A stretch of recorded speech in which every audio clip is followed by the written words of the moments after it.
어린이날 맞이하고 또 어버이날 맞이했습니다. 원래 어린이 설교를 마치고 선물을 준비했는데 어린이들 선물 하나씩 우리 사모님이 나눠주시겠어요? 예. 어린이들 앞에 나와서 선물 받을 때 잘 자라라고 힘차게 박수 한번 하도록 하겠습니다.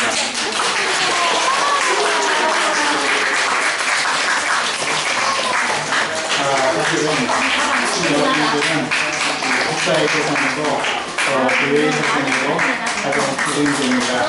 다시 한번 우리 아가들 잘 자라고 박수 한번 하겠습니다.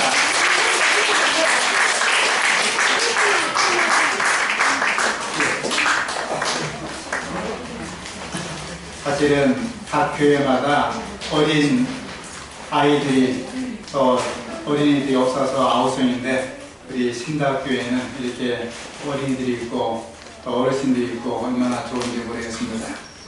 특별히 이제 내일이면 어버이날인데 모든 어르신들, 부모님들 더 건강하시고 하나님 안에서 강건할 수 있도록 힘차게 박수 한번 하시겠습니다. 이제 이정분 어머니께서 3주이 되었습니다. 사실 그동안 마음을 굳히지 못했는데 이제는 완전히 교회에 나오기로 결심하셨고 우리 신다교회 교회인들이 결심했습니다. 이정분 어머니 더 건강하시라고 뜨거운 박수 한번 하시겠습니다.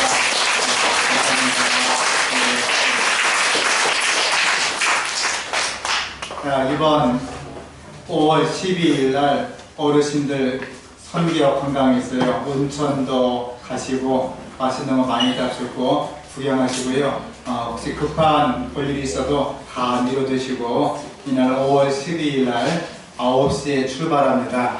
아마 식사하면서 우리 여집사님들이 또 도로가에서 충분히 한 분 찾아뵙고 광고하실 거예요. 그래서 여러분들 많이 참석하시고 좋은 추억 남기시기 바랍니다. 참석하시는 모든 분들이 제가 사진을 크게 찍어서 하나씩 다 나눠드리겠습니다. 어르신만 기뻐하세요. 60대 청년들은 안 나눠주지 않습니다. 사실은 제가 이 어버이날 생각할 때마다 깊은 은혜를 많이 느낍니다.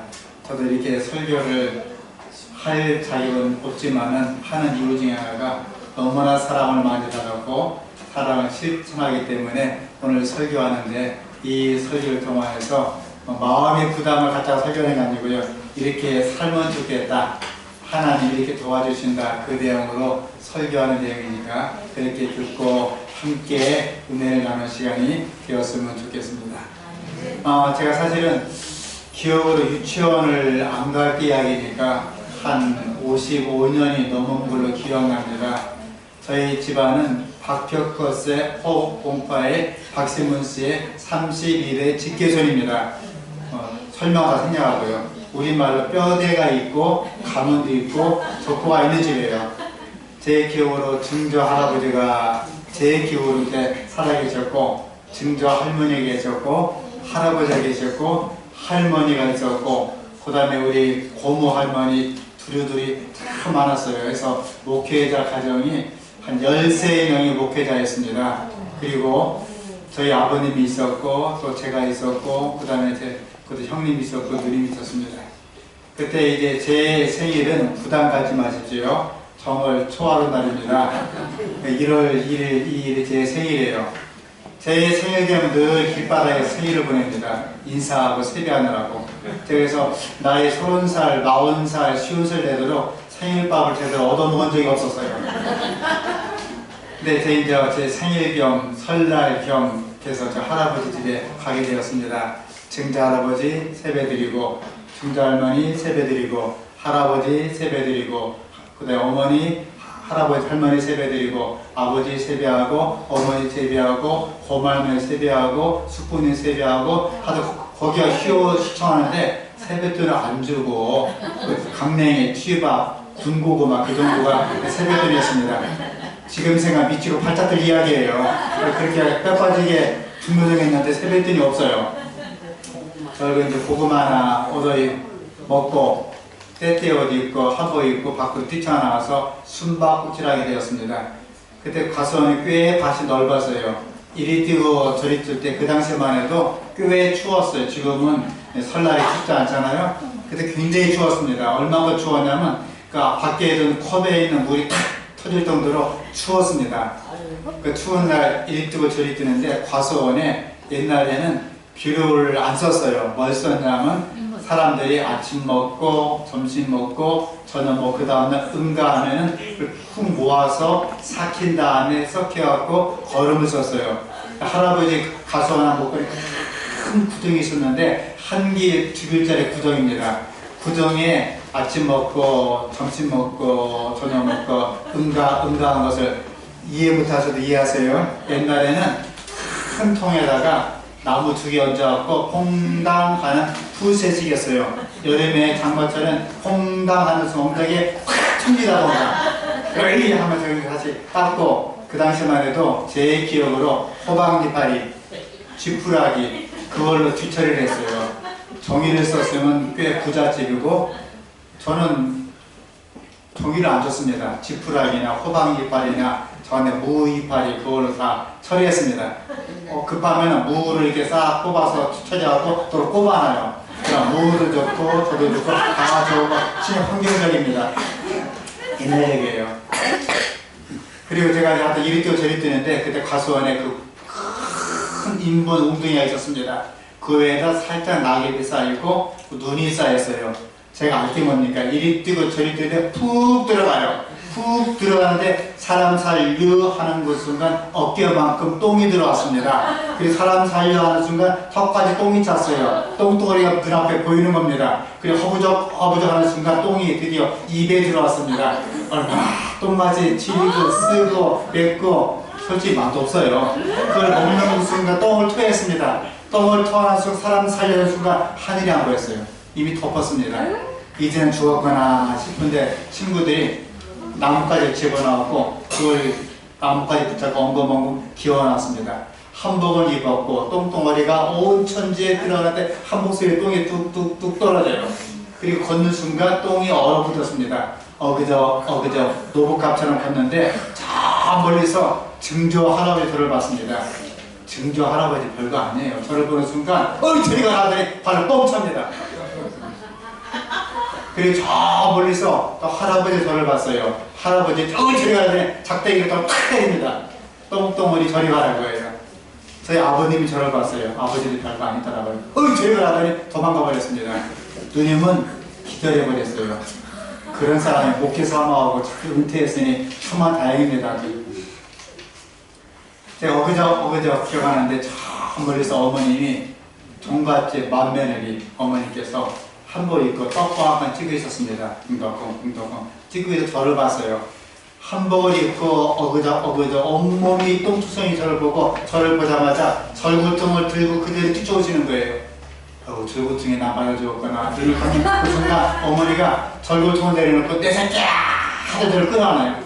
끌어안더니 얼른 소쿠리는 요양원 가서 옷을 벗긴 다음에 꼬덕꼬덕 닦아주면서 괜찮다 괜찮아 저는 엉엉 울고 있었습니다.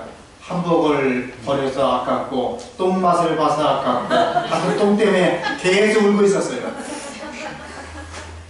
그날 저녁에 밥을 먹는데 문제가 발생했습니다. 이상하게 방구를 꼈는데 똥방귀가 나와요. 트림을 하니까 똥트림이 나옵니다. 또 기숙에서는 아주 똥물이 지글지글 나와요. 머리에서 똥이 지글지글 나옵니다. 손톱 사이사이에 똥이 묻어 있어요. 저희 증조 할아버지가 찡그리면서 할아버지를 툭 칩니다. 할아버지는 찡그리면서 저희 아버지를 툭 쳐요. 그러니까 저희 아버지는 형님을 툭 쳐요. 형님 저를 발을 뻥 차면서 야 나가 먹어라. 똥덩어리 어디 집에서 밥 먹냐고 제가 쫓겨났습니다. 부뚜막에서 밥을 먹는데 어머니가 와서 괜찮다 밥을 먹여줬습니다. 그 밥을 시컷 먹고 제가 기절했어요. 똥똥을 났어요. 하루, 이틀, 3일 나흘 만에 눈을 떴습니다. 그때 어머니께서 기도를 하시는데 얘기 들어보니까 나흘 동안 한숨도 안 자고 물론 한 모금도 안 먹고 밥 한 끼도 안 먹게 기도했답니다. 하늘아버지, 내 아들 임배 살려 주옵소서. 이 사람, 이 여식, 이 나를 죽여주시고 내 아들 살려 주옵소서. 그 기도를 했답니다. 눈을 뜨고 제가 5일 만에 처음으로 미움을 먹었어요. 그리고 열흘 만에 첫 발걸음을 내딛었습니다. 그리고 나서 어머니가 제가 장성하고 아이를 낳고 결혼하고 중풍이 걸렸습니다. 어느 날 갑자기 몸이 이상했다는 거예요. 중풍이에요. 희산하부가 마비됐습니다. 위생병원 갔더니 이제 죽는다는 것입니다. 이렇게 죽을 바에는 어떻게 하면 좋겠냐. 제 친구 석윤철 과장이 내과 과장인데 목에 구멍을 뚫어야 된다고요. 목에 구멍을 뚫고 산소 없게 쓰면 살겠니? 물어봤더니 죽을 것 같다. 참 의사가 정직해요. 좀 빈말이지만 살 수도 있을 것 같다면 얼마나 좋아요. 죽을 것 같다는 거예요. 이렇게 죽을 바에는 집으로 모시겠다. 집으로 모셨습니다. 눕혀놓고 사실 대수변 다 받아냈습니다. 제안해 고생을 많이 했죠. 그때 어머니 대수변 받아낼 때 냄새가 안 나더라고요. 그 생각에.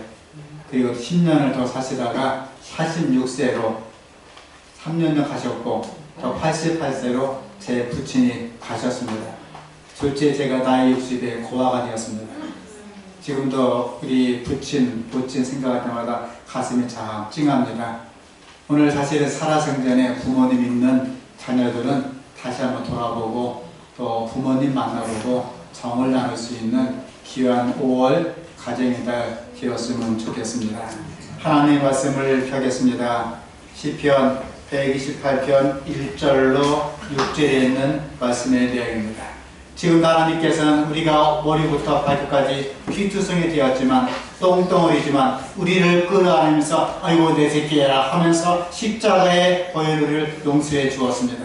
그 용서의 기쁨으로서 함께 이 말씀을 하도록 하겠습니다. 제가 홀수를 읽고요. 성도님은 짝수를 읽었으면 좋겠습니다. 시편 128편 1절 제가 읽겠습니다.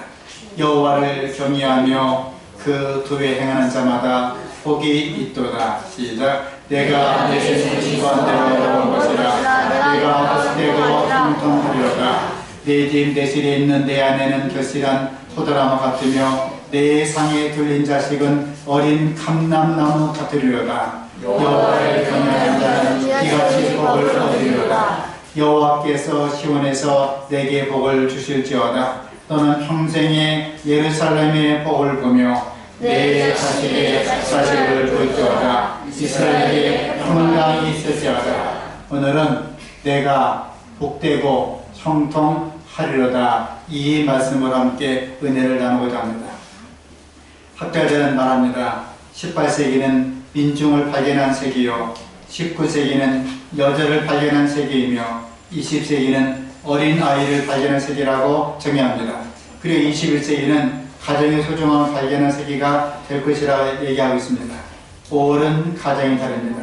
농사 가운데 가장 어려운 농사가 자식 농사라고 얘기하고 있습니다. 그래서 자식이 하나 둘 있는 사람은 큰 소리를 못 칩니다. 왜요? 내 새끼도 그렇고 그런 아이가 되니 그렇습니다. 시편 127편 3절에 자식은 여호와의 주신 기업이요 태열매는 그의 상급이라고 말씀했습니다. 그러므로 젊은 자의 자식은 장세 수정의 화살 같으니 이것이 그 전통에 가득한 자는 복되도다 그랬습니다. 저희가 전문에서 그 원수와 말할 때 수치를 당치 않는다고 하였습니다. 여기 한 가지 조건이 있습니다.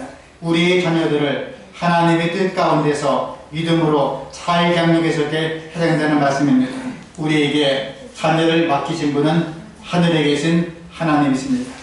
조부모를 통하여서 하나님 말씀으로 잘 양육받은 세대들은 하나님이 번창케 하시고 행복하게 하시고 강성케 하시고 성성케 하시며 질병에서 건져내시고 부유와 재물도 허락하신다고 시편 112편에 말씀해 주었습니다. 제가 그 북부 지원에 선도위원회를 맡은 적이 있었습니다. 소년은 즉 문제아를 수용하고 있는 교도소에 있는 비행 청소년의 가정 환경을 조사해 보았습니다. 부모 관계가 원만하고 부부 관계가 원만한 행복 스러운 가정은 비행 청소년이 거의 없어요. 100명 가운데 많아야 5밖에 되지 않습니다. 쉽게 말하면 부부 관계가 원만하고 또 부부와 사이가 좋은 가정은 비행 청소년이 생길래 생길 수가 없다는 것입니다. 부부 관계가 원만하고 부모 자식 간의 관계가 나쁜 가정은 비행 청소년이 28%, 부부 관계가 삐그덕거리고 부모 관계가 원만한 가정은 35%, 부부 관계도 삐그덕거리고 부모 관계도 삐그덕거리는 그런 불효 가정은 90%가 비행 청소년이 탄생하였습니다.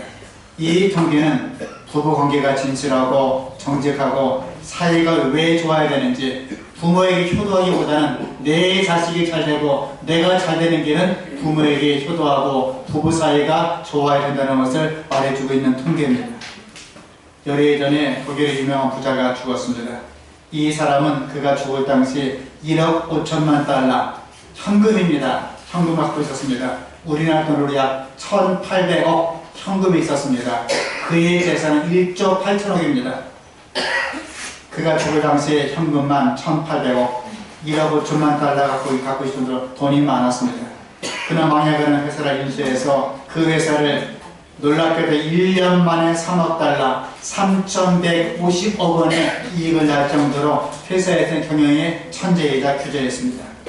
그가 살아있을 때 이 시대의 최고의 경영 기업가라는 평가를 듣기도 했습니다. 그는 죄가 많은 사람이었습니다.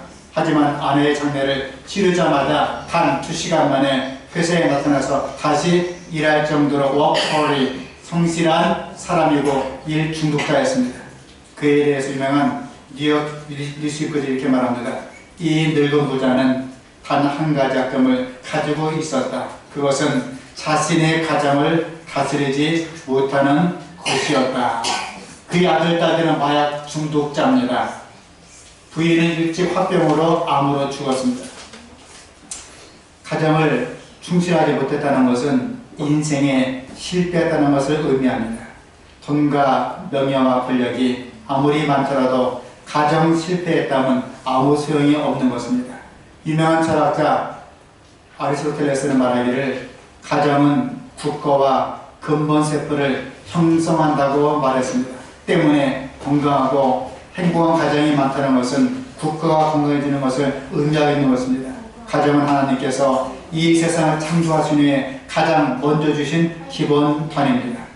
부조와 선지자 176쪽에도 이것은 그대들의 자녀들에게 토지나 돈보다도 훨씬 더 가치가 있을 것이라고 얘기해 주고 있습니다. 성도 여러분, 오늘은 지금 시기는 참으로 바쁜 세상에 살고 있습니다. 그리고 지금 세상은 가장 무서운 속도로 급변하고 있습니다. 현대 사회를 규정짓는 두 가지 단어가 있습니다. 그것은 속도 그리고 변화일 것입니다.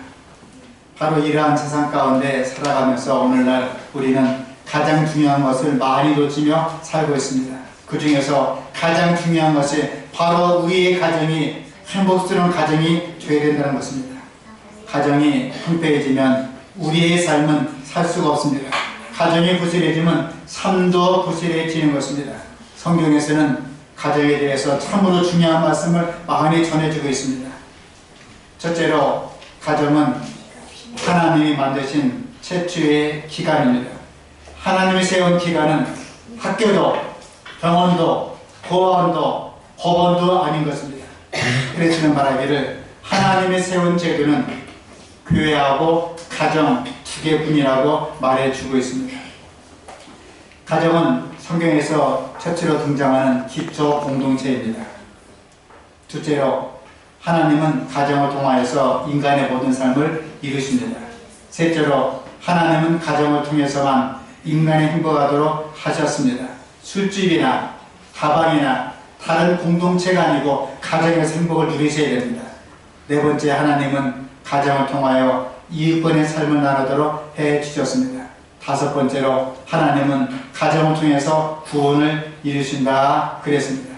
하나님은 인간을 사랑하시고 구원해 주시는데 성경에 등장한 거의 모든 역사가 바로 가정을 통해서 역사합니다. 아브라함과 이삭과 야곱과 모든 축복이 가정을 통해서 이루어졌습니다. 특히 유명한 쉐마 이스라엘은 가정을 통해서 이루시는 하나님 역사를 말씀해 주고 있습니다. 신명기 6장 4절에 이스라엘아 들으라. 우리 하나님 여호와는 오직 하나님 여호와시니 너는 마음을 다하고 성품을 다하고 힘을 다하여 네 하나님 여호와를 사랑하라. 오늘날 내가 내게 명하는 이 말씀을 너는 마음에 새기고 내 자녀에게 부지런히 가르치며 집에 앉았을 때이든지 길에 행했을 때이든지 누웠을 때이든지 일어날 때이든지 이 말씀을 강론하며 너는 또 그것을 내 손목에 매어 기호를 삼으며 내 미간에 붙여 표를 삼고 내 집 문설주와 바깥문에 기록할지니라.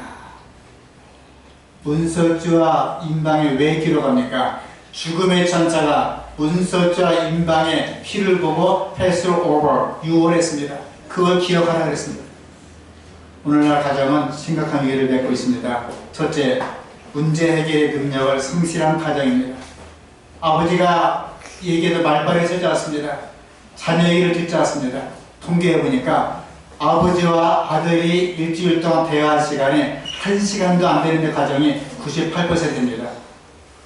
심지어는 부부끼리 하루에 대화를 얼마큼 했는가 1시간도 안 되는 부부가 거의 80%가 된다는 것입니다. 두 번째로 서로 무관심하는 가정입니다. 부인이 어떻게 되었든 남편이 어떻게 되었든 서로 그냥 먼 이웃나라 해외 독구처럼 취급한다는 것입니다. 세 번째로 거칠고 폭력적인 가정입니다.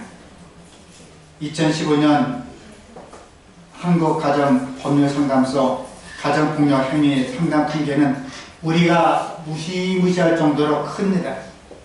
결혼 후 현재까지 아내를 때려본 적이 있는 남성의 비율이 36.4%, 지난 1년간 자기 아내를 때렸다는 남성이 33%, 지난 1년 동안 아내에게 언어 폭력 가한 남성이 76%, 그 말은 10명 가운데 8명이 언어 폭력을 했다는 것입니다. 또한 성장 기간 동안에 아버지가 어머니를 때리는 것을 목격한 남성은 아내에게 신체 폭력을 가하는 비율이 100명 가운데 53명이 되었습니다. 그렇다면 남성보다 훨씬 많은 것입니다. 2배가 되었습니다. 그 말은 아버지가 어머니를 두들겨 패는 것 본 가정은 자기도 모르게 자기 아내를 두들겨 팬다는 것입니다. 네 번째로 죄악에 노출되고 있는 가정입니다. 요즘 사회 사람들이 모이면 하는 말이 있습니다. 연하 애인이 있으면 금메달, 동갑내기 애인이 있으면 은메달, 연상 애인이 있으면 동메달, 애인이 하나도 없으면 목메달 나가 죽으라고 합니다. 남편 외에 다른 애인이 있어야 된다는 것입니다. 현대 사회를 가리켜 무리한 사회라고 말하고 있습니다.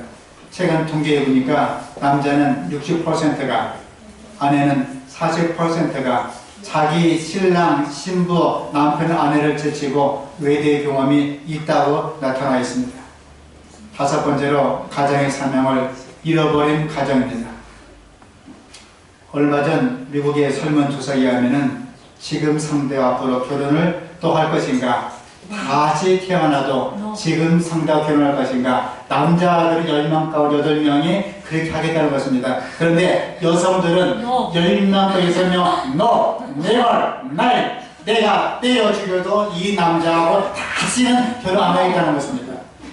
남성분들이 반성을 많이 하셔야 됩니다. 왜 그렇게 살았어요? 저를 포함해서. 많은 여성들은 다시는 이 남성과 너무나 지긋지긋해서 내가 다시 태어나면은 이 남성의 결혼을 안 하겠다는 거예요. 그래서 이 부부 사이를 가리켜 왼수인데 그냥 왼수가 아니고 평생 왼수라는 것입니다. 오늘 설교를 잘 듣고 평생 원수에서 평생 친구가 되었으면 얼마나 좋겠습니까? 저는 바라기는 우리 모든 신학교의 성도 여러분들 다시 한번 가정이 잘 되고 부모에게 효도하고 자녀를 잘 양육하고 부부 사이가 좋아지면서 여러분 가정이 지상의 천국이 될 수 있기를 이 시간 간절히 바랍니다. 가정의 신성성을 거치게 되었습니다. 저는 재림 신문 보고 깜짝 놀랐습니다. 그리스도인 이혼율이 비크리스찬 이혼율보다 더 높습니다. 학력이 높을수록 이혼율이 높아집니다. 죄송합니다. 초등학교 나오신 분들 무식한 어머니들은 이혼을 별로 안 했어요. 근데 요즘 이혼율이 아주 높아지는데 박사학위 받을수록, 석사학위를 받을수록, 판검사, 변호사일수록, 약사일수록, 의사일수록 이혼율이 많이 높다는 것입니다. 충격적인 보고가 들어왔어요. 우리나라는 아닙니다. 미국에서 제일 이혼율이 높은 그룹이 약사, 의사, 간호사 그룹이 제일 이혼율이 높아요. 에드민티시트 미국에 지으면 일반인보다 크리스찬 이혼율이 더 높다고 페이트 월커제에서 인용했습니다. 침례받은 신자들 이혼율이 27%입니다. 미국 이야기입니다. 침례받지 않은 사람들의 이혼율이 24%입니다. 4명 가운데 1명이 이혼하는데 재림 성도는 더 많이 이혼한다는 것입니다. 물론 미국 이야기예요. 신명기 5장 16절 읽기 전에 다시 한번 호소합니다. 우리가 학력이 높다고, 잘 산다고, 많이 배웠다고, 좋은 직장 가졌다고, 우리 남편을 무시하고, 아내를 무시하고, 아내를 박해하고, 남편을 박해하고, 부모에게 불효하고, 자녀에게 박해하라 소리합니다. 최근에 모 신학대학 교수가 자기 딸을 산채로 굶겨 죽였어요. 백골로 만들었습니다. 그분은 독일 유학파입니다. 신학대학 교수였습니다.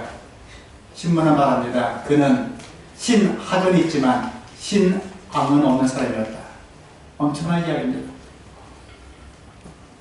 우리 다시 한번 우리 모두 가정의 소중을 생각하고 하나님 허락하신 내 남편, 내 아내, 내 자식, 내 부모님들 정말 공경하고 사랑하시고 그냥 사랑 아니고 내 이웃 사랑하기를 몸처럼 사랑할 수 있는 모든 하나님의 귀한 성도가 될 수 있기를 간절히 바랍니다.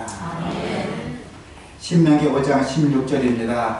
함께 읽어보실까요? 너는 시작. 너는 너희 하나님 여호와의 명함대로 내 부모를 공경하라. 그리하면 너희 하나님 여호와께서 내게 준 땅에서 내가 승리 들고 복을 그리리라.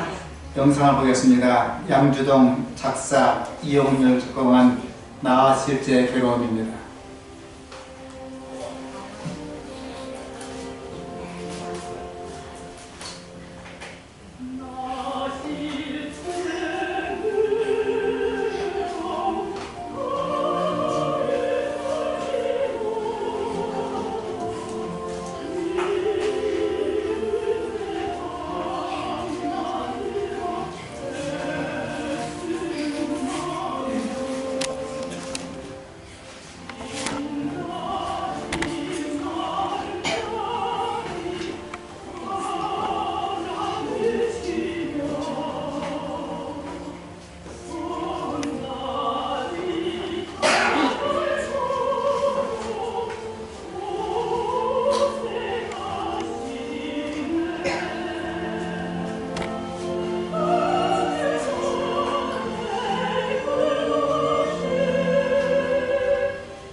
너는 너희 하나님 여호와의 명한대로 내 부모를 공경하라. 그리하면 너희 하나님 여호와가 내게 준 땅에서 내가 생명이 길고 복을 누리리라. 3절 4절을 거의 모르고 있더라고요.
너는 너희 하나님 여호와의 명한대로 내 부모를 공경하라.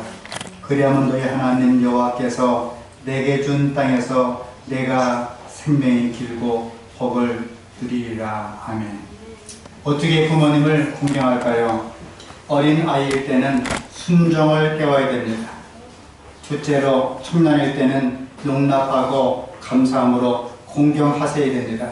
용납은 용서를 의미합니다. 우리의 부모님은 못 배웠어요. 또한 무식합니다. 비과학적입니다. 비이성적입니다. 비합리적입니다. 또 폭력적입니다. 그럴지라도 우리 청년들은 부모님을 용납하고 이해하고 용서를 하셔야 됩니다. 세 번째로 성인이 되어서는 부모를 인정하고 버리지 않아야 됩니다. 디모데전서 5장 8절 누구든지 자기 친족 특히 가족을 돌아보지 아니하면 믿음을 배반한 자요 불신자보다 더 악한 자라고 얘기했습니다.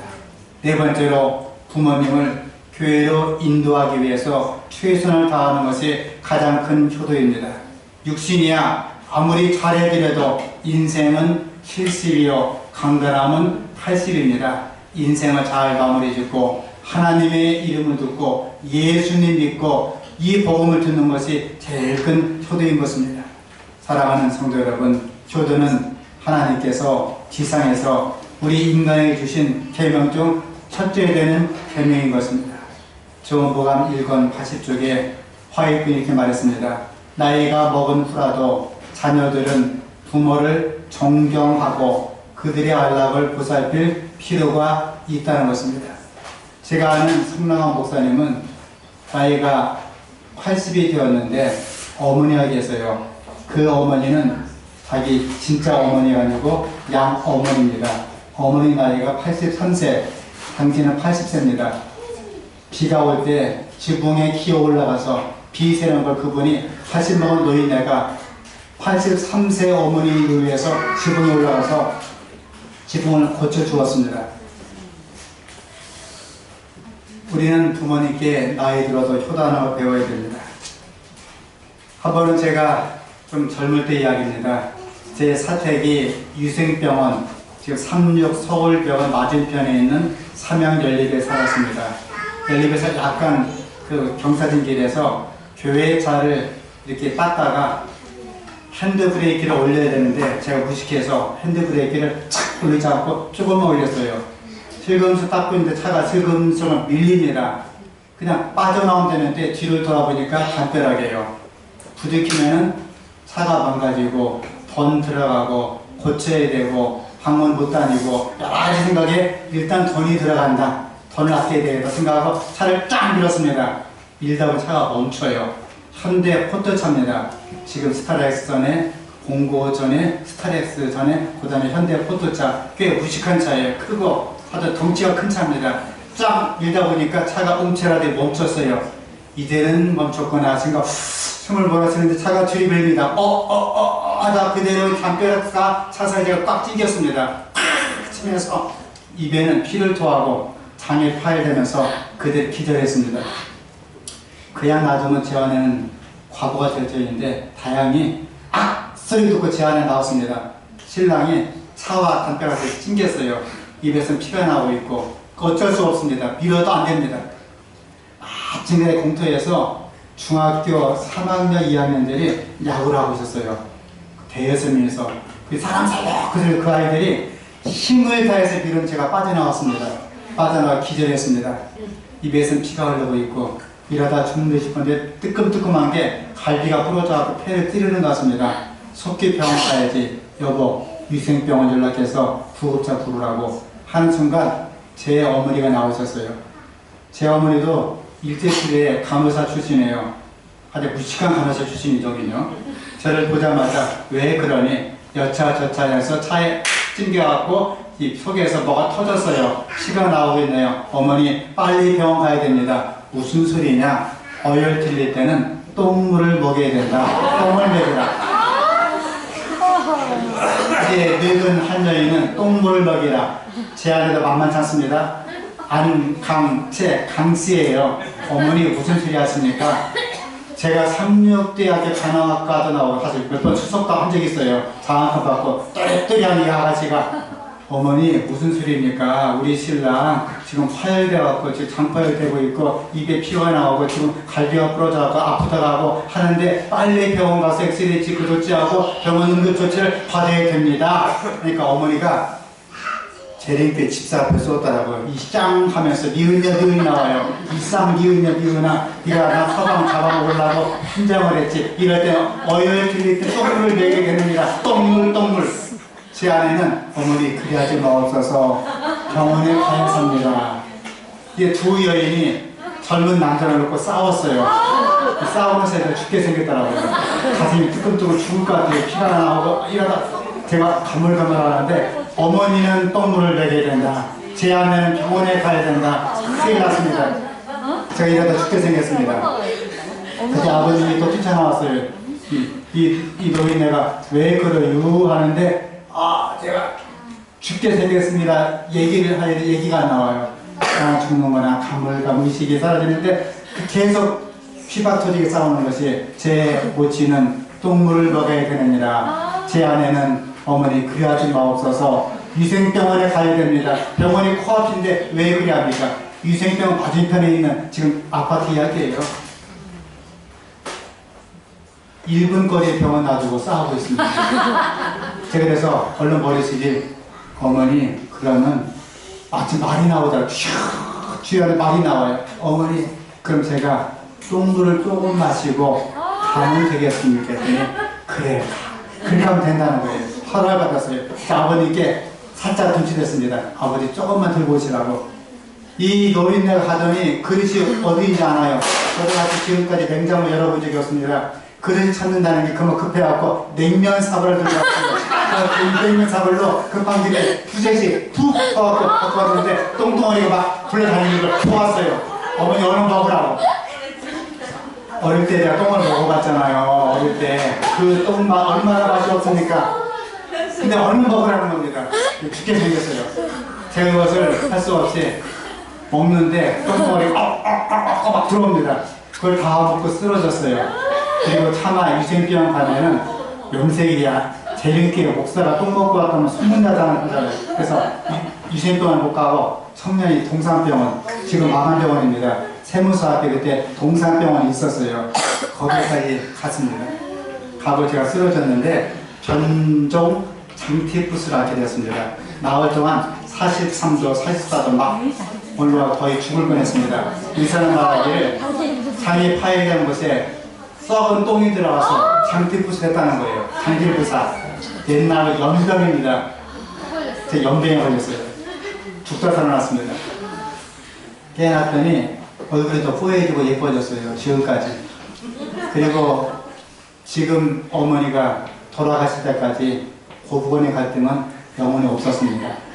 그때 만약에 우리 아들이 가야 돼요. 아들이 만약에 무슨 놈, 무식한 놈 소리 하냐고 병원 갑니다 박수가 왔으면 평생의 거부갈등, 이 서방 잡아먹을 하면서 나왔을 거예요. 그래서 아들이 참 잘해야 됩니다. 그래서 어떤 때는 아들은 별거 아니에요. 소처럼 일하다가 비참하게 죽으면 돼요. 가족 옆에서 처자에서 먹여주고 뼈다귀 얽어주고 내장탕해주고 가족은 구두 만들어주고 손은 장식해주고 무슨 놈의 용돈이 필요합니까? 그냥 남자들은 일하다 죽으면 돼요. 가족을 위해서. 그러나 다 버려야 됩니다. 저희 버리는 경험 속에서 가족의 평화를 이렇게 찾았습니다. 제 얘기입니다. 부부싸움도 마찬가지입니다. 손뼉도 이거에 납니다. 제가 여봐! 하면 저는 왜 그래 용 그럽니다. 용자를 붙인데 왜 그래 용 그래 용 저래 가능한 대로 싸움을 피하면 좋아요. 싸워봤자 손해보는 남자입니다. 밥 안 주면 어떡합니까? 자기 마누라 비기 지르면 어떡합니까? 예쁘게 다 키우셔야 됩니다. 또 신랑은 마찬가지. 신랑 뽑아서 뭐합니까? 병들어서 과부되면 뭐 하시려고요? 신랑도 오래오래 살게 해주고 부인도 오래오래 살게 해줘야 됩니다. 부부사랑입니다. 부부싸움을 살다 보면 큰일 갖고 다투는 것이 아니고 사소한 일 갖고 다투게 되는 것입니다. 감정 대립입니다. 부부에게는 거울이 따로 있지 않습니다. 서로가 거울입니다. 자기 부인이 행복하면 나도 행복하고 자기 부인이 불행하게 보이면 나도 불행한 것입니다. 세월이 흘러 어느새 눈 떠보니까 내 얼굴이나 자기 부인 얼굴에 똑같은 얼굴이 되게 되는 것입니다. 이제 말씀을 정리해야 될 것 같습니다. 죽을 때 하는 후회 세 가지가 있습니다. 첫째, 풀지 못한 바에 대한 후회입니다. 내가 왜 끙 했을까? 두 번째, 참지 못한 내가 후회입니다. 왜 그때 참지 못했을까? 셋째, 좀 더 행복하게 살지 못한 후회가 있습니다. 최고의 부자였던 록펠러의 어머니는 록펠러에게 세 가지만 가르쳤습니다. 첫째, 너는 수입의 11조를 반드시 하나님께 바쳐야 된다. 둘째, 너는 하나님께 예배 드릴 때 언제나 제일 앞자리에 앉도록 해라. 셋째, 너는 예배 시간에 설교 들을 때 목사님의 말로 듣지 말고 하나님의 말씀으로 언제나 들어라. 인간을 보면은 인간이 보입니다. 말씀 뒤에 하나님이 보면은 하나님이 보이게 되는 것입니다. 그 결과 록펠러는 하나님 약속하신 축복을 풍성히 받았습니다. 그는 정말 잘 됐습니다. 전 세계에서 제일 가는 갑부가 되었습니다. 그리고 98세까지 장수하였습니다. 사랑하는 성도 여러분, 요한 웨슬레는 우리가 하늘에 가면은 하나님 우리에게 세 가지를 물어본다 그랬습니다. 첫째, 내가 내게 준 시간을 어떻게 사용했느냐. 둘째, 내가 내게 준 재물을 어떻게 사용했느냐. 셋째, 내게 맡겨준 자녀를 어떻게 양육했느냐. 사랑하는 신답교회 성도 여러분, 하고 싶은 인생이 많습니다. 돈도 버셔야 됩니다. 좋은 집도 구하셔야 됩니다. 좋은 차도 굴려야 됩니다. 좋은 데도 가보셔야 됩니다. 마음대로 먹고 마음대로 사셔야 됩니다. 그러나 인생은 인생입니다. 할 일이 많겠지만 주님 안에서 여러분 가정이 제일 행복스럽고 복된 가정 될 수 있기를 간절히 바랍니다.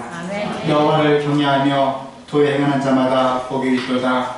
내가 내 손이 수고한 대로 먹을 것이라. 내가 복되고 형통하리로다. 이 말씀이 오늘 참석하신 모든 성도 여러분 한 사람 한 사람 가정마다 임하고 우리가 치유받고 용서받고 사랑하고 더 사랑하고 서로 용납하면서 여러분 가정이 하나님 안에서 가장 복스러운 가정 될 수 있기를 진심으로 축복하고 기도합니다. 기도하시겠습니다.